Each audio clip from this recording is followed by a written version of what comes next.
ఏమని పిలువను నేను ఇలవేల్పుగా నిన్ను కొలిచేను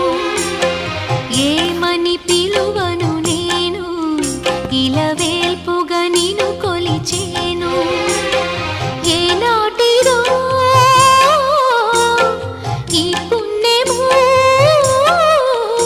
ఇది కమ్మని తలపులు కలిపిన బంధము ఏమని పిలువను నేను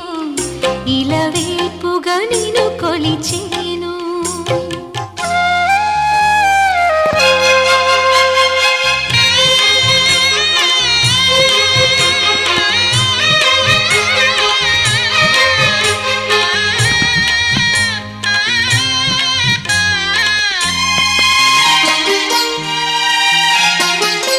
ఆలయమంటి ఇల్లు తన అక్కున చేర్చెను నన్ను ఆలయమంటి ఇల్లు తన అక్కున చేర్చెను నన్ను ఆ ఇంటికి నువ్వు దీపము నా కంటికి నువ్వు జీవము మూసిన